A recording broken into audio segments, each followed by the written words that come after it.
சமுதாயத்துக்கு சமுதாய சிந்தனையோட சமுதாயம் மேம்படணுன்றதுக்காகவும் சமுதாயம் மென்மேலும் உயரணுன்றதுக்காகவும் அயராது பாடுபடுறாங்க அவங்க.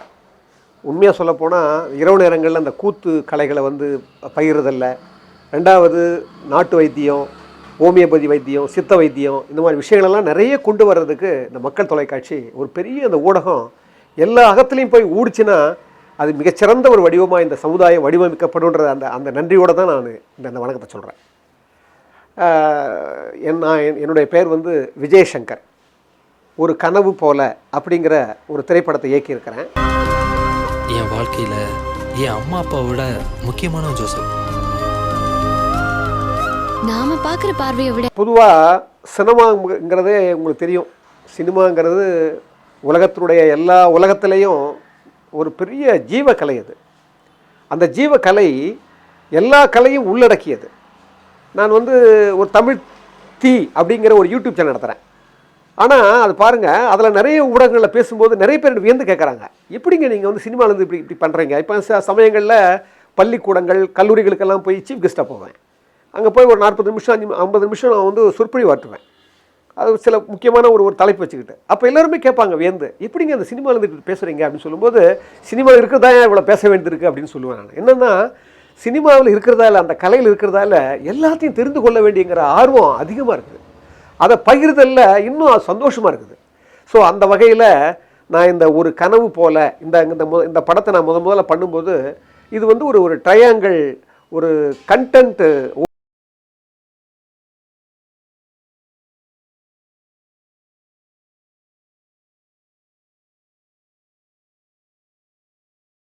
ஃபில்ம் அப்படின்னு சொல்லும்போது அதுக்கு இலக்கணம் கிடையாது. ஆனால் இலக்கணம் மாதிரி சில விஷயங்கள் சொல்லுவாங்க, கோட் பண்ணுவாங்க நம்ம முன்னவங்கெல்லாம். அதில் ஒரு அற்புதமான ஒரு வாக்கியத்தை நான் என்றைக்குமே மறக்க மாட்டேன். Film is difficult to explain because it is easy to understand அப்படின்வாங்க. கொடாக்னு ஒரு பெரிய டைரக்டர் அவர் சொன்னார், என்னென்னா இந்த சினிமா கலையை பற்றி விளக்கிறதுக்கு ரொம்ப கடினமானது, ஏன்னா அதை நம்ம சுலபமாக புரிஞ்சுக்கிறோம் அப்படின்னாரு. நீங்கள் யோசிச்சு பார்த்தீங்கன்னா, சுலபமாக புரிஞ்சுக்கிற எல்லாமே விளக்கிறதுக்கு கஷ்டம். காற்று வீசுது, நல்லா தெரியுது, நம்ம மேலே படுதுன்னு சொல்லி அந்த காற்றை விளக்க முடியாது. உங்கள் மேலே நான் நேசிக்கிறேன், என்ன நீங்கள் நேசிப்பீங்க, அந்த நேசம் நல்லா புரியும், ஆனால் அந்த நேசத்தை நான் விளக்க முடியாது.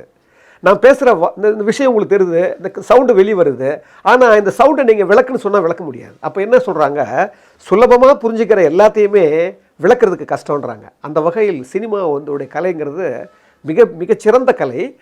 அந்த மாதிரி வடிவில் தான் நான் என்ன பண்ணேன், இந்த ஒரு கனவு போலங்கிறது ஒரு ட்ரையாங்கல் சொன்னேன் இல்லையா, அந்த கனவு போலன்ற அந்த சப்ஜெக்டை என்னென்ன ஒரு வரையிலே சொல்லணும்னா, லைஃப் இஸ் லைக் எ ட்ரீம்னுவாங்க. வாழ்க்கையே ஒரு கனவு போல. ஆனால் அது கனவு போலன்றதுக்காக இஷ்டத்துக்கு நம்ம வந்து கச்சமுச்சம் வாழ முடியாது. அதில் தான் நாம் வந்து சாத்வீகமாகவும் தர்மத்தை தவறாமலும் இந்த சமூகத்தினுடைய நெறியை வந்து பிறழாமலும் அதை வாழ்ந்து ஆக வேண்டிய ஒரு கட்டாயம். அதனால தான் நான் எண்டில் கூட கேப்ஷன் போட்டிருப்பேன், ஆம் வாழ்க்கை ஒரு கனவு போல, ஆனால் அதில் நாம் வாழ்ந்தே தீர வேண்டும் ஒரு கவிதை போல அப்படின்னு முடிச்சிருப்பேன். அப்போ என்ன அர்த்தம்னா, பொதுவாக சொல்லுவாங்க, நம்முடைய புராண இலக்கியங்கள்லாம் சொல்லுவாங்க, புராண இலக்கியங்கள்லாம் வாழ்க்கைங்கிறது வந்து ஒரு விளையாட்டு லீலைன்னு சொல்லுவாங்க. வாழ்க்கைங்கிறது லீலை தான், விளையாட்டு தான். ஆனால் அதுக்காக இஷ்டத்துக்கும் வாழ முடியாது, இஷ்டத்துக்கு நீங்கள் ஆட முடியாது. இப்போ நீங்கள் பார்த்தீங்கன்னா கிரிக்கெட்டில் அது ஒரு விளையாட்டு தான். அதில் பந்து சேதப்படுத்திட்டா கூட நீங்கள் பாருங்களேன், சேதப்படுத்திட்டா 2 வருஷம் 3 வருஷம் தடை போட்டுறாங்க. நீங்கள் அதில் தான் நீங்கள் வந்து தப்பாட்டம் ஆடக்கூடாது.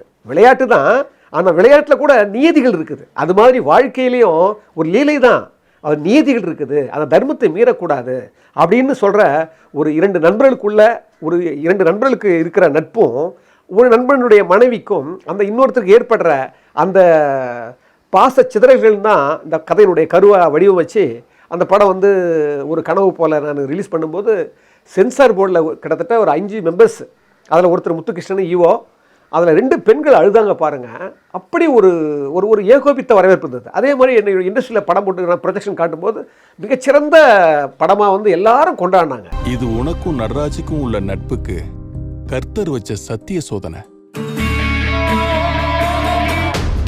நான் பார்த்தீங்கன்னா, நான் பாரதி கண்ணம்மா, மறுமலர்ச்சி, அழகி, ஆட்டோகிராஃபு, பாண்டவர் பூமி, சந்தோஷ் சுப்ரமணியம், புலிகேசி, இந்த படங்களுக்கெல்லாம் சீஃப் கோஆர்டினேட்டர். ஆனால் நான் முதல்ல படம் பண்ணுறேன், என் படத்தை சரியாக ரிலீஸ் கொண்டு வர முடியல. ஸோ அப்போ என்ன ஆச்சுன்னா, அந்த காலகட்ட கொரோனா வர்ற முன் பகுதியில் இங்கே ஏகப்பட்ட அழுத்தம். இங்கே தேட்டரே கிடைக்கிறது கிடையாது. 11 படம் 12 படம் ரிலீஸ் ஆகும். அந்த மாதிரி ஒரு சூழ்நிலை தான் என்னுடைய படம் மாட்டிக்கிச்சு. இது ரெண்டாவது இன்னொரு விஷயங்க, there is a time for all things. இதை நம்ம யாரு மேலே குற்றம் சொல்ல முடியாது. என்ன காரணம்னா, ஒரு காலம் என்ன பண்ணுது, எல்லாத்தையும் வெளிப்படுத்துது. அந்த வெளிப்படுத்துகிற விஷயங்களில் நம்ம இப்படி ஒரு அற்புதமான இந்த மாதிரி ஒரு கருவுக்கு தாங்கி ஒரு அற்புதமான படம் இப்படி போயிடுச்சே, இப்படி சரியாக ரிலீஸ் பண்ண முடியலையேன்னு இன்னும் கூட அந்த வேதனை இருக்குது. ஆனால் இந்த வேதனையெல்லாம் சரியாயிடும், அடுத்த படைப்பு வரும்போது எல்லாம் சரியாயிடும். ஏன்னா சில விஷயங்களுக்கெல்லாம் நம்ம காரணமே சொல்ல முடியாது. சில விஷயங்களுக்கெல்லாம் நீங்கள் காரணம் சொல்கிறதும் தப்பாகவும் இருக்கும். அப்போ என்னென்னா, ஒரு விஷயம் நடக்கிறதுக்கு 100 செயல்பாடுகள் தேவைப்படுது. இப்போ நான் ஒரு படம் பண்ணுறேன் வச்சுக்கேன், நான் டைரக்டர் மட்டும் தான், நான் ப்ரொடியூசரும் ஒருத்தர், மேக்கப் ஒருத்தர், கேமராமேன் ஒருத்தர், மியூசிக் டைரக்டர் ஒருத்தர், அது மாதிரி எல்லாரும் துணை வந்தால் தான் அந்த படம் வந்து உங்களுக்கு வந்து வெளிக்கொண்டு வர முடியுது. அது மாதிரி ஒவ்வொரு விஷயத்துக்கும் பல காரணங்கள் இருக்குது. அதனால் இதுதான் காரணம் சொல்ல முடியாது. இந்த படத்தில் கதை இதுதான் கதைன்னு முடிவான பிறகு அந்த கதையினுடைய கதாநாயகர்கள், கதையுடைய நாயகிகள் எப்படிலாம் தேர்ந்தெடுக்கப்பட்டதுன்னா, இதுக்கெல்லாம் கூட வந்து நான் என்ன சொல்லுவேன்னா, there is a time. நம்ம இவ்வளோ தான் ஃபிக்ஸ் பண்ணிட்டு நம்ம ஒன்று போகிறோம், ஆனால் அது ஒன்று வந்து சரியாக வந்து உட்காருது. அப்போ நம்ம என்னென்னா, என்ன கிடைக்குதோ அதை சரியாக பண்ணணும் அப்படிங்கிற தெளிவான மனநிலை எனக்கு எப்போவுமே. வாழ்க்கையே அப்படி தான். உங்களுக்கு வந்து நீங்கள் இப்படி தான் வாழணும்னு நினைக்கிறது ஒன்று, அது எப்படி உங்களுக்கு அமைக்குதோ அதை சரியாக ஏற்றுக்கிட்டு போகிறது ஒன்று. நான் இந்த 2வது பகுதி நான் என்ன நினச்சேன்னா, இது முதல்ல நான் பண்ணும்போது, கன்சீவ் பண்ணும்போது வேறு யோசிக்கும் போது ராமகிருஷ்ணன் வந்தார். ராமகிருஷ்ணன் என்னுடைய அசிஸ்டண்ட். அவர் நான் வந்து பாண்டவபூமி பண்ணும்போது திரு பாண்டியராஜ், திரு சிம்புதேவன், திரு ராமகிருஷ்ணன் இவங்க எல்லாமே அப்போது நான் கோடாக்டர் போது அசிஸ்டண்டாக வராங்க. அப்படி தான் எனக்கு பழக்கம். அப்போ நாளடைவில் வந்து என்னை பார்க்குறாரு. பார்க்கும்போது கேள்விப்பட்டு வரும்போது சரியாக பொருந்துவார், ஒரு நல்ல பாராட்டு. ஆனால் வெளியிடும் போது மட்டும்தான் சின்ன குறை நடந்து போச்சு. அதே மாதிரி படத்தினுடைய டெக்னீஷியன் சொல்ல போனால் அழகப்பன் சார் 40 படம் பண்ணியிருக்காரு. அவர் கிட்டத்தட்ட 6 ஸ்டேட் அவார்டு வாங்கியிருக்கிறாரு கேரளாவில். அவர் தமிழ்லையும் பண்ணியிருக்காரு. ஆனால் அவர் பாருங்கள், படத்தில் கேமரா வந்து மிகப்பெரிய பார்ட். அவர் வந்து பார்த்திங்கன்னா நந்தனம்னு சொல்லிட்டு கேரளாவில் மிகப்பெரிய கேமராமேன். அவர் அழகப்பன்னு சொன்னாவே அவங்க படம் பார்க்க வந்துடுவாங்க. அந்த அளவுக்கு அவர் வந்து ரொம்ப ஈடுபாடு கொடுத்தார். அவர் நாட் ஓன்லி கேமராமேன், அவர் அவ்வளோ ஒரு ஈடுபாடு காட்டினார். அதே மாதிரி மியூசிக் ராம்னு சொல்லி அவர் கோழிக்கூதுன்னு ஒரு படம் பண்ணியிருந்தார். ரொம்ப நல்ல விஷயமுள்ள ஆள். அவர் படத்துலையும் பார்த்தீங்கன்னா ரீரெக்கார்டிங் பிரமாதமாக இருக்கும். எல்லோரும் கேட்டாங்க, ரீரெக்கார்டிங் பாட்டை விட ரீரெக்கார்டிங் அவ்வளோ, ஏன்னா ஒரு உணர்ச்சி மயமான கதை. ஸோ அது பண்ணியிருந்தோம். எல்லாமே நீங்கள் பார்த்தீங்கன்னா சாபு ஜோசப், அவர் ஒரு நேஷனல் வாங்கின ஒரு எடிட்டர். அவர் ஆட்டோகிராஃபில் தான் எனக்கு தெரியும். எஸ்எல் பாலாஜி, அவர் ஆஸ் எ ஃப்ரெண்ட், அவர் எனக்கு எல்லா பாட்டும் அவர் தான் எனக்கு கொரியார் பண்ணார். அவர் ஒரு கோடாக்டர் மாதிரி வருவார் என்கிட்ட கூட. பார்த்தா அடுத்த படம் மேபி அவர் வந்து பெரிய ப்ராஜெக்ட், அடுத்த படம் அவர் எனக்கு இணைஞ்சு கூட பண்ணுறதுக்கு வாய்ப்பு இருக்குது. ஏன்னா அந்த அளவுக்கு ஈடுபாடு உள்ள ஒரு பாலாஜி. அதே மாதிரி லிரிக்ஸ் எல்லாம் எழுந்து பார்த்தீங்கன்னா முத்துலிங்க ஐயா, புலம்பித்தன் ஐயா இறந்துட்டார். புலம்பித்தன் ஐயா ஒரு முக்கியமான பாட்டு, அது கிளைமேக்ஸ் பாட்டு. அதுக்கு முன்னே முத்துலிங்க ஐயா வந்து 2 பாட்டு எழுதினார். ஸ்நேகன் வந்து ஒரு முக்கியமான பாட்டு எழுதினார். ஒரு கணவன் மனைவி வந்து கல்யாணம் பண்ணவுடனே ஒரு திருமணம் ஏன் வந்து பண்ணி வைக்கிறாங்க அப்படிங்கிற ஒரு கான்செப்டை ரொம்ப கடவுள் சேர்த்து வச்ச ஜோடிதானுங்கன்னு ஒரு அற்புதமான பாட்டு, அது அவர் பண்ணார். நெஞ்சில நினைப்பதெல்லாம் நேரில நடந்தாலே சொத்து சோகம் தேவையில்லை சொர்க்கம். முக்கியமான பார்ட் வந்து ப்ரொடியூசர். அவர் வந்து ஒரு புதிய ப்ரொடியூசர் தான். பட் என்னன்னா, அவர் வந்து இன்னும் கொஞ்சம் பொறுமையாக இருந்திருந்தால் இந்த படம் வந்து வேறு லெவலுக்கு நம்ம பண்ணியிருந்துருக்கலாம். அவர் கடைசி நேரத்தில் தான் கொஞ்சம் அவசரப்பட்டுட்டார். அது அவருக்கு சொல்ல முடியாது, அவருடைய வழி அது. அதனால் என்ன ஆச்சுன்னா, இல்லைன்னா இந்த படம் வந்து ஒரு ஓடிடி தளத்துலையாவது நாங்கள் கொண்டு போயிருப்போம். அதுக்கு ஒரு வாய்ப்பு இருந்தது. அது என்ன ஆயிடுச்சுன்னா, அதீதமான நம்பிக்கை. படம் எல்லாம் நல்லா இருக்குன்னு சொன்ன உடனே அவங்க என்ன பண்ணிட்டாங்க, நீங்கள் சொன்ன போனேன்னா எனக்கு முன்னால் இருந்த நான் ஒரு ஆட்டோகிராஃப் இந்த படமெல்லாம் ரிலீஸ் பண்ணும்போது நான் சண்டை போட்டு திரு சேரன் அவர்களை வந்து சண்டை போட்டு அவர் வந்து ரிலீஸ் பண்ணும்போது வேணாம், நம்ம இந்த படத்தை கூட வர வேணாம், தனியாக வர வேண்டிய படம்னு சொல்லிட்டு சண்டை போட்டுலாம் தனியாக ரிலீஸ் பண்ணி வச்சுருக்கேன். மற்ற படங்களுக்கெல்லாம் நான் அப்படி இருந்திருக்கேன். என் படத்தை நான் நினைக்கிற மாதிரி ரிலீஸ் பண்ண முடியல. அது ஒரு பெரிய இந்த படத்தினுடைய துரதிர்ஷ்டம். இல்லைன்னா இது எல்லோருக்கும் சேர்ந்துருக்கணும். ஏன்னா சமூகத்துக்காகவே எப்படி இந்த மக்கள் தொலைக்காட்சி சமூகத்துக்குன்னு பேசுகிறாங்களோ, அந்த மாதிரி ஒரு சமூகத்துக்காகவே எடுக்கப்பட்ட படம். அது எல்லோரும் போய் சேரலை. அதுதான் ஒரு வழி எனக்கு இன்னும் கூட இருக்குது. அது நல்ல காரணமாக இருந்தாலும் அது பாசிட்டிவாக எடுத்துக்கிட்டா கூட அந்த வழி எனக்கு இன்னும் இருக்குது. ஒரு நேரம் ஆதாரம், மறு நேரம் ஆங்காரம், உனக்குள்ள குணம் மாறலாம். இந்த படத்தினுடைய முக்கியமான நான் தூணாக நினைக்கிறது மிஸ்டர் அழகப்பன் சார் தான். ஏன்னா அவர் வந்து பார்த்தீங்கன்னா இந்த படத்துக்காக 2 படத்தை விட்டார். பிரியதர்ஷன் சாருடைய படம் ஒன்று அந்த நேரத்தில் அவர் கேட்டிருந்தாங்க. இந்த படம் கமிட் ஆகிட்டார் அவர். ஸோ அது மறுத்துட்டார். அப்புறம் இன்னொரு படம் வந்தது, மலையாள படம், அதை விட்டுட்டார். ஏன்னா இந்த படத்து மேலே அவ்வளோ ஒரு ஒரு ஒரு ஒரு நம்பிக்கை வச்சுருந்தார் கேமராமேன் சார். ஏன்னா அந்த ஸ்கிரிப்ட் வந்து ஒரு மலையாள ஸ்கிரிப்ட் மாதிரி நான் எப்போவுமே வந்து இது ஒரு சப்ஜெக்ட் ஓரியன்ட் ஃபில்ம் இது. ஸோ என்னென்னா இன்றைக்கி நாட்டில் பிள்ளைகளுக்கு பார்க்குறதுக்கு இப்போ வளர்ந்த பசங்க, அந்த வாலிப பருவத்தில் இருக்கிற பசங்களுக்கெல்லாம் அவங்களுக்கு வாழ்க்கையினுடைய நியதியே தெரியல, வாழ்க்கையோட நெறிமுறையே தெரியல. ஏன்னா அப்படி ஒரு சமூகம் வளர்ந்து போச்சு. பொதுவாக சொல்லுவாங்க, ஒரு சேயிங் உண்டு, அழத் தெரியாத இளைஞன் காட்டு மிராண்டி, சிரிக்க தெரியாத கிழவன் முட்டாள் அப்படின்னுவாங்க. அப்போ என்ன அர்த்தம்னா, ஒரு வாழ்க்கை பயணத்தில் ஒரு வாலிபனாக இருக்கிற போதே நம்ம அழத் தெரியாத இளைஞனா என்ன அர்த்தம், அந்த வாழ்க்கையினுடைய வழிகளை புரிஞ்சுக்கணும், உணரணும் அப்படின்னு சொல்லுவாங்க. அந்த மாதிரி தான் நான் என்ன பண்ணேன், ஒரு கடுமையான ஒரு சூழ்நிலை. இப்போ இருக்கிற சினிமாவில் உங்களுக்கு தெரியும், ஒரு ஒழுக்கம் சார்ந்த நெறி சார்ந்த படங்கள்லாம் இப்போ வரதில்லை. தர்மம்னா சிரிக்கிறாங்க. எனக்கு தெரிஞ்ச ஒரு பெரிய உச்ச நடிகர், அவர் ஒரு நகைச்சுவை நடிகர், ஒரு தடவை இது தர்மமானு கேட்டேன், சிரிக்கிறாரு. இந்த காலத்தில் போய் தர்மன்றியான்னு, இந்த காலத்தில் போய் தர்மம் சிரிக்கிறாரு. அப்போ தர்மம் அந்த அளவுக்கு ஒரு ஏகடியமாக ஆகியிருக்கிற ஒரு காலத்தில் நான் இதை வந்து செலுத்தணும். அதனால தான் பேரரசு சொல்லியிருப்பார், கிளிப்பிங்ஸில் சொல்லியிருப்பார். அவர் அந்த படம் ப்ரொமோ பண்ணும்போது சொல்லுவார், இந்த படம் வந்துதுன்னா டென்செட்டாக இருக்கும், இந்த சமூகத்துக்கும் சினிமாவுக்கு டென்செட்டாக இருக்குன்னு சொல்லிட்டு ரொம்ப எல்லாருமே அப்ரிஷியேட் பண்ணாங்க. அது என்னன்னு தெரியல, அடுத்த படத்தில் தான் சரியாக கொடுத்துருது, வீடு பரவாயில்ல. ஆனால் அந்த கேமராமேன் வந்து அவ்வளவு கான்ட்ரிபியூட் பண்ணார். அவருடைய ஊர் நாகர்கோயில், ஆனால் அவர் வந்து கேரளாவில் தான் செட்டில் ஆகிட்டார். அவர் வந்து ஒரு ஈச் அண்ட் எவ்ரி ஃப்ரேம் வைக்கும்போது கூட அது பார்த்து இது வேறு படம்னு நினச்சே வைப்பார். அதே மாதிரி அந்த கான்ட்ரிபியூஷன் பார்த்திங்கன்னா, அவர் வந்து ஏதோ போகிறோம் வரோம் ஒரு கேமராமேன் நினைக்கவே மாட்டார். சமயங்களில் அவ்வளோ பகிர்ந்துக்கணும், போராடுவார். ஒரு இந்த கண்டென்ட் தப்பாச்சா, இது வருமா அப்படின்னு கேட்பார். தப்பாக இருந்தால் கூட நம்ம விளக்கணம் ஒத்துக்குவார். ஆனால் அதை கேட்கறதுக்கு ஒரு மனநிலை அவருக்கு அது அதிகமாக இருந்தது. ஏன்னா அவ்வளோ கான்ட்ரிபியூட் பண்ணார் இந்த சப்ஜெக்ட்லேயும் படத்துலையும். ஸோ அவருக்கு முதலாம் தேங்க்ஸ் சொல்லி ஆகணும். ஏன்னா அவர் பெரிய நீங்கள் படம் பார்த்தா தெரியும், அந்த படம் நீங்கள் கிளிப்பிங்ஸ் பார்த்தாவே தெரிஞ்சு போயிடும், அந்த அளவுக்கு அவர் கான்ட்ரிபியூட் பண்ணார். அந்த பெண்மை வந்து எப்படி மதிக்கப்படணும் அப்படின்றது தான் நான் இதில் ஒரு பெரிய கான்செப்டாக வச்சுருந்தேன். அதாவது ஒரு மனதால் ஒரு தவறு நடந்துருமோன்ற ஒரு சூழல், அது தவறு நடந்துற சூழலில் எழுந்துருவா அந்த ஹீரோயினி. எழுந்த பிறகு கூட அவளையே ஒரு பாத பூஜை செஞ்சு வழிபட வேண்டிய ஒரு சூழல் அமையுது அந்த சமுதாயத்தில். அப்போ அவருடைய உள்ளம் தவிக்குது, நம்ம வந்து சரியானவளா தகுதி உடையவளாக தவிக்குது. அந்த மாதிரி ஒரு சூழலை வந்து புலம்பெத்தன் ஐயா வந்து பிரமாதமாக எழுதி கொடுத்தாரு. நிறைய அதுக்கும் வாங்குறதுக்கு நிறைய போராட்டம். ஏன்னா அவர் மாற்றி கேட்டு வானென்றும் மண்ணென்றும் பேதமில்லை எங்கிலும் பெண் வடிவம்னு சொல்லி ஒரு அற்புதமான பாட்டு. அந்த பாட்டை வந்து அவ்வளோ கஷ்டப்படுத்தி அவர் வாங்கினேன். அப்புறம் முத்துலிங்க ஐயா பார்த்தீங்கன்னா அவர் அந்த காலத்துலேயும் தெரியும். ஏன்னா நான் தமிழ் சம்மந்தப்பட்ட விஷயங்கள் எல்லாம் மேடைகள் போகும்போதோ நம்ம நிறைய படங்கள் நான் வந்து கோடாக்டர் இருக்கும்போதே அவர் வந்து ஒர்க் பண்ணியிருக்காரு. ஸோ அதனால் என்ன ஆச்சுன்னா ரொம்ப ஈஸியாக கான்ட்ரிபியூட் பண்ணார். அது ஒரு அதுவும் அதில் முக்கியமான சூழ்நிலை. ஒரு போட்டில் போடும்போது இந்த 3 பேருக்கு 2 பேருக்கும் அந்த விஷயம் தெரியும். யார், நண்பனுக்கும் தன்னுடைய மனைவிக்கும் அவங்களுக்குள்ளே தெரியும், நண்பனுக்கு தெரியாது.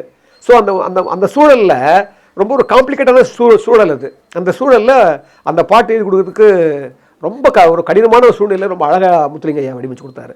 அதுக்கப்புறம் சிநேகன் தெரியும். சிநேகன் வந்து ரொம்ப நாளாக எனக்கு மேலே ரொம்ப அதீதமான பாசம் உள்ளவர். அவர் வந்து இந்த படம் இன்னும் சொல்லப்போனால் எனக்கு சிநேகன் என்கிட்ட இன்னும் கூட அந்த பணமே கேட்கல, அவர் பணமே வாங்கலை, எழுதி கொடுத்துட்டு பாரு, நல்லா நான் பாட்டு சொல்லிட்டு போனார் பாருங்கள், படம் பார்த்தார், அவ்வளோதான். இன்ன வரைக்கும் கூட அந்த பாட்டு படம் கூட என்கிட்ட கேட்டது கிடையாது. அப்படி ஒரு பாசமுள்ள ஒரு அற்புதமான ஒரு ஜீவன் எனக்கு சிநேகன். இந்த நேரத்தில் அவங்களுக்கான நன்றி சொல்லி ஆகணும். அதே மாதிரி இதில் ஆர்ட் டைரக்டருங்கிறது பிரபாகரன். அவர் எனக்கு எம்டி பிரபா. அது பிரபாகரன்றவர் எனக்கு ஏற்கனவே நான் கோடாக்டராக பண்ணும்போது புதிய கீதை விஜய் படமெல்லாம் அவர் வந்து நான் கூட்டு போய் அவரை நான் கான்ட்ரிபியூட் பண்ண வச்சு அவர் ஆர்ட் டைரக்டராகி பண்ணியிருந்தார். ஏற்கனவே அவரை மறுபடியும் அந்த படத்தில் பண்ண வச்சு அப்போ தான் எனக்கு ரொம்ப பழக்கம். அப்புறமா இந்த படத்தில் ஒரு கோடாக்டர் மாதிரி என் கூடவே இருந்து, வேறு மாதிரி ஒரு வலுவான கதைன்றதால ஒரு கோடாக்டர் மாதிரியே அவர் வந்து என் கூட இருந்து அவ்வளோ கான்ட்ரிபியூட் பண்ணார். நீங்கள் பார்த்தீங்கன்னா யதார்த்தமாக இருக்கும். அந்த ராமகிருஷ்ணன் மனைவி வாழ்றது வந்து ஒரு வீடு, அந்த வீடு பார்த்து செட் போட்டோம் நாங்கள். நாகர்கோவிலில் படமாக்கப்பட்டது. நாகர்கோவிலில் பார்த்தீங்கன்னா ஒரு 2 விஷயமா நான் வச்சுருந்தேன். ராமகிருஷ்ணனுடைய வீடு வந்து பார்த்தீங்கன்னா பக்கத்தில் ஒரு ட்ரெயின் ட்ராக் இருக்கும். இங்கே சூழ்நிலை வந்து எப்படி இருக்குன்னா, உள்ளே வந்து ஒரு இடி முழக்க மாதிரி சூழ்நிலை அமைஞ்சிட்டே இருக்கும். அப்போல்லாம் இதுக்கு ஏற்ற மாதிரியே ஒரு ட்ரெயின் போயிட்டு வந்துட்டு இருக்கும். அந்த குழப்பமான மனநிலையை பிரதிபலிக்கிற மாதிரி ஒரு ட்ராக் வச்சுருந்தேன். அதே மாதிரி அதனால தான் அந்த ட்ராக் பக்கத்தில் போய் செட்டு போட்டேன். அங்கே பார்த்தீங்கன்னா சவுந்தருடைய அவனுடைய மனநிலை பார்த்தீங்கன்னா உள்ளே வந்து அவன் மனக்குழப்பம், மன சஞ்சலம், அவனுக்கு வந்து மன அழுத்தம், அந்த மாதிரி சூழ்நிலை இருக்கும்போது ஒரு கடலை ஓரமாக வச்சு என்ன பண்ணேன், கன்னியாகுமரிக்கு கிட்ட ஒரு ஊர், அந்த ஊரில் தான் அந்த வீடை பிடிச்சேன். அந்த வீடை பிடிச்சி பார்த்தீங்கன்னா பக்கத்தில் கடல் இருக்கும். அந்த கடல் இருக்கிறதால என்ன ஆகுன்னா, அவன் மனக்குழப்பங்கள் மாதிரி கடலை மாதிரியே மனக்குழப்பம் இருக்குது அப்படின்னு அந்த சூழல் சார்ந்த இடத்துக்கு அந்த படத்தை நான் வந்து அங்கே அந்த சூழலை பிரதிபலிக்கிறதுக்காக நான் அங்கே போய் அந்த வீடை ஃபிக்ஸ் பண்ணி அங்கே எடுத்தேன்.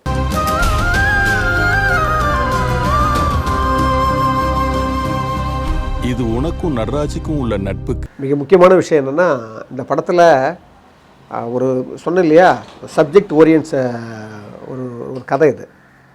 இது வந்து நான் படமாக பண்ணும்போது என்னாங்கன்னா, எல்லா இப்போ டெக்னீஷியன்ஸ் எல்லாம் பார்த்தீங்கன்னா எல்லாமே ஒரு மெச்சூரிட்டியானவங்க. இதில் ராமகிருஷ்ணன் நிறைய ஒரு 3 படம் பண்ணியிருக்காரு ஏற்கனவே. சவுந்தர் அப்போ தான் அப்கமிங்கில் வர்றாரு. ஹீரோனியும் அதிகமாக வரல, ஒரு படமும் பண்ணியிருக்காரு மலையாளத்தில். அவ்வளோதான். என்ன நடந்ததுன்னா, ரொம்ப மெச்சூரிட்டியான கதைன்றதால இதில் உள்வாங்கும்போது, இதை உள்வாங்கி நான் வந்து அங்கே பண்ணும்போது ரொம்ப கடினப்பட வேண்டியிருந்தது இந்த படத்தை. ஏன்னா ஒவ்வொரு கேரக்டருக்குள்ளேயும் ஒரு ஆழ் மனதில் இருக்கிற அந்த அந்த அந்த எண்ணத்தை வந்து வெளியிடக்கூடாது. வேலை வந்து ஒரு நுணுக்கமாக ஒரு பார்வை கூட தப்பாக போயிடும். இந்த படத்தை பார்த்தீங்கன்னா சொல்லுவாங்க, நிறைய பேர் சொல்லுவாங்கல்ல, இந்த படம் பார்த்தீங்கன்னா என்ன சொன்னாங்கன்னா கத்தி மேல் நடக்கிற கதைன்னு சொல்லுவாங்க. நீங்கள் அதான் சொல்லணும், கத்தி மேல் நடக்கிற கதை. ஏன்னா அந்த சூழலை வந்து நம்ம எதிர்கொள்ளும் போது நபர்களை எதிர்கொள்ளலாம், ஈஸியாக சூழலை எதிர்கொள்ளலாம், ஆனால் நபர்களை கொள்ள முடியாது. அந்த மாதிரி இது ஒவ்வொருத்தருக்குள்ளேயும் ஒரு உணர்ச்சிகரமான ஒரு போராட்டம். அந்த போராட்டத்தினில் அந்த எப்படி ஒரு நட்பு, இந்த பக்கம் நண்பனுடைய மனைவி, இந்த பக்கம் நண்பன், இது பார்த்தீங்கன்னா அந்த முக்கூட்டு சூழலில் சில பேர்லாம் படம் பார்த்துட்டு சீதர் சார் படம் மாதிரி இருக்குன்னு சொன்னாங்க நிறைய பேர். என்ன காரணம்னா, அவர் நிறைய ட்ரையாங்கிள் அவர் வந்து யூஸ் பண்ணுவார். நிறைய பேர் என்ன பண்ணாங்கன்னா, இது இந்த ட்ரையாங்கிள் வந்து இந்த லெவலில் யாருமே பண்ணலைன்னு தான் நிறைய பேர் எங்களை வந்து அப்ரிஷியேட் பண்ணாங்க. பட் அதனால் இதில் ஒவ்வொரு இடத்துலையும் வந்து நீங்கள் பார்த்தீங்கன்னா ரொம்ப அமைதியாக ஒரு முறைக்கு 2 முறை 3 முறை திருத்தி ஒரு ஒரு க்ளோஸ்அப் எடுத்தால் கூட இது தப்பாகிடுமோன்னு சொல்லிட்டு எங்களுக்கே ஒரு குழப்பம் வந்து மறுபடியும் அந்த க்ளோஸ்அப் எடுப்போம். ஸோ இது வந்து ஒரு சரியாக பண்ணுறதுக்கு ரொம்ப மெச்சூரிட்டி வேணும். அது இயல்பிலேயே அதான் இதை சொல்லுவார் ஒரு டைரக்டர், மிஸ்டர் புதுமைப்பித்தன் அவர் சொல்லுவார் அடிக்கடி. நான் நினைப்பேன், ஏன் விஜய் சங்கர் வந்து டைரக்டர் ஆகலை சீக்கிரம்னு, இந்த மாதிரி ஒரு படம் எடுக்கிறதுக்கு இவ்வளோ அனுபவம் தேவை அப்படின்னு என்னை வந்து அப்படியே உச்சி மோந்து சொன்னார் அவர். அதே மாதிரி தான் ஏற்று மோகன் சார், அவர் வந்து படம் பார்த்துட்டு, டேய் இந்த படம் எவனோ கை தொட்டு தான் செத்துருப்பாண்டான்னார். ஒரு அற்புதமான விமர்சனம் அது. என்னை முதல்ல படம் பார்த்து வந்து கட்டி பிடிச்சவர் ஏற்று மோகன் சார் தான். அப்படியே கட்டி பிடிச்சி சொல்கிறார், டேய் இது எவனா தொட்டிருந்தா செத்துருப்பாண்டா, பிரம்மாவாக பண்ணிடா அப்படின்னு சொல்லிட்டு அதான் அவருடைய பரிசு, அவருடைய பாராட்டு இதெல்லாம் வந்து சாதாரணமானதில்லை. ஒருவேளை இறைவன் வந்து நம்ம இந்த மாதிரிலாம் எனக்கு பாராட்டு கொடுத்து பரிசு கொடுத்துட்டு தான் சரியாக ரிலீஸ் பண்ண வைக்கலையோன்னு நான் நினைப்பேன் நான். ஏன்னா அந்த அளவுக்கு எல்லாரும் என்னை வந்து ஒரு அப்ரிஷியேட் பண்ணாங்க. அது முதல் விஷயம், இப்படி வடிவமானது. 2வது விஷயம், இது நாங்கள் எடுத்துக்கிட்டது, நீங்கள் பார்த்தீங்கன்னா கதைக்களம் நாகர்கோவில் நடக்கும். பார்த்தீங்கன்னா ஹீரோடைய ஊர் வந்து ஸ்ரீவில்லிபுத்தூர். அவருடைய ஹீரோவுடைய அம்மா அப்பா கன்னியாகுமரி இருப்பாங்க. இது பார்த்தீங்கன்னா கிளைமேக்ஸு ரயில்வே ஸ்டேஷன், சென்ட்ரல் ஸ்டேஷனில் கொஞ்சம் எடுத்துகிட்டு கொஞ்சம் நான் போய் ஹைதராபாத்தில் ராமோஜிராவில் போய் ஷூட் பண்ணேன். பெரிய படம் மாதிரியே நினச்சேன் நான். அதே மாதிரி ட்ரிவாண்டரில் போய் ஷூட் பண்ணேன்.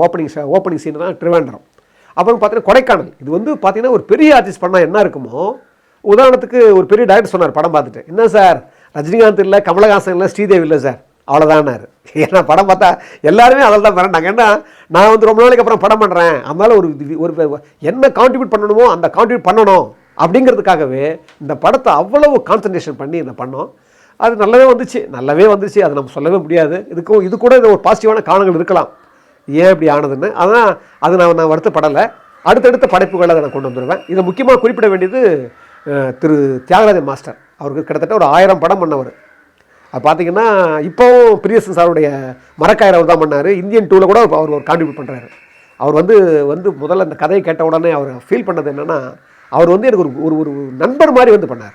தியாகராஜ் சார் வந்து இன்றைக்கி எனக்கு இந்த படத்தின் மூலமாக தான் எனக்கு ஏற்பட்டுச்சு அந்த நட்பு. இன்றைக்கி எனக்கு அடுத்த ப்ராஜெக்ட் கூட அவர் தான் வந்து இங்கே போகலாம், அங்கே போகலாம், இங்கே எடுத்துக்கலாம் சொல்லி அடுத்து நான் பண்ணுற ப்ராஜெக்ட் பெரிய ப்ராஜெக்ட்டு, ஒரு ஃபேண்டசி. இது பார்த்தீங்கன்னா அதுக்கு வந்து இன்றைக்கி தியாகராஜ் மாஸ்டர் தான் வந்து எனக்கு அவ்வளோ வந்து ஒரு கான்ட்ரிபியூட் பண்ணுறாரு. ஸோ அவருடைய கான்ட்ரிபியூஷன் பார்த்தீங்கன்னா அவ்வளோ இந்த படத்தை பார்த்துட்டு வியந்தார். அவர் தியாகராஜ மாஸ்டர் வந்து அவருக்கு நான் நேரத்தில் நன்றி சொல்லணும். ஏன்னா அடுத்த படங்கள்லேயும் அவர் தான் வந்து பண்ண போகிறாரு. ஒரு ஃபேண்டஸியான ஹிஸ்டாரிக்கல் பேட்டர். அதனால் வந்து அந்த படத்துக்கு பண்ணுறாரு. மற்றபடி எல்லா டெக்னீஷியன்ஸையும் அந்த படத்தில் வந்து என்னோடய அசிஸ்டன்ட் ஆக்ட்ரஸு, என்னுடைய கோட் ஆக்ட்ரஸு எல்லாருமே பார்த்திங்கன்னா ஒரு யுனைட்டியாக பண்ணாங்க. யாருமே எதையுமே எதிர்பார்க்காம ஒரு நல்ல படம் பண்ணுறோன்ற ஒரு எண்ணம் எல்லாருக்குமே இருந்தது. அது என்ன காலத்தினுடைய பிரச்சனையில் தான் வந்து அது சரியாக அது வந்து கொண்டாட முடியல, அவ்வளோதான் விஷயம். இவ்வளோ நேரமாக என்னுடைய அந்த அனுபவங்களையும் என்னுடைய அந்த அந்த கலை ரீதியான அதனுடைய அனுபவங்களையும் நான் உங்ககிட்ட பகிர்ந்ததில் ரொம்ப சந்தோஷப்பட்டேன். இது வந்து எல்லா கலை வடிவமும் அது கலை வடிவம் வெளிவரதை விட அந்த கலை வடிவத்தை நான் எப்படியெல்லாம் பண்ணோன்னு பகிர்ந்துக்கும் போதே அது சந்தோஷமாக இருக்கும். அந்த அளவுக்கு நான் ரொம்ப சந்தோஷப்படுறேன். இது மக்கள் தொலைக்காட்சி எல்லார் மாதிரியும் எல்லா ஊடகங்கள் மாதிரியும் இல்லாமல் ஒரு பர்டிகுலராக பார்த்திங்கன்னா இப்போ நாங்கள்லாம் ஒரு படம் தான் பண்ணியிருக்கோம். ஒரு படம் பண்ணவங்களை கூட தேடி வந்து அவங்க வந்து அவங்களுக்குள்ளேயும் அவங்களுக்கு ஒரு கலை நயமானவங்க, அவங்க கலைத்தன்மை உடையவங்க அப்படின்னு சொல்லி அவங்கள ஒரு மதிப்பீடு செஞ்சு அதை முன்னிலை எடுத்து வந்து கொண்டு வரதே அதுவே நான் அவங்களுக்கு நன்றி சொல்லி ஆகணும். அந்த வகையில் உங்களுக்கு எல்லாருக்கும் நான் நன்றி சொல்கிறேன். மறுபடியும் அடுத்த படம் மிகப்பெரிய படம், மிகச்சிறந்த படமாக அது வரும். நான் என்னுடைய எல்லா விஷயங்களும் இந்த படத்தில் எப்படி நான் வந்து பண்ணி ஜெயிக்கணும்னு ஆசைப்பட்டனோ அது அடுத்த படம் நான் ஜெயிக்கணும் அவசியம் இல்லை, அது பெரிய வெற்றியை பெற்றுடும். அந்த அளவுக்கு எல்லாமே அமைஞ்சிருக்குது. இந்த கொரோனா வந்ததுனால அது எப்போ ரிலீஸ் ஆகிருக்கும், எப்போ நான் வந்து வடிவமாக்கப்பட்டிருந்தேன். கொரோனா வந்ததால் அந்த சமூகமே எல்லாமே சீரழிஞ்சதால் ஒன்றும் பண்ண முடியல. அதனால் அடுத்த படைப்பை மிகச்சிறந்த வடிவமாக அமைச்சு உங்கள் முன்னால் படைச்சி அதை வந்து மிகச்சிறந்த படமாக வெளிவந்து இதே மாதிரி ஒரு நிகழ்வில் நீங்கள் பார்த்து வைக்கிற அளவுக்கு அது அமையன்னு சொல்லி உங்கள் முன்னால் மறுபடியும் நான் நன்றி சொல்லி என்னுடைய வணக்கத்தை தெரிவிச்சு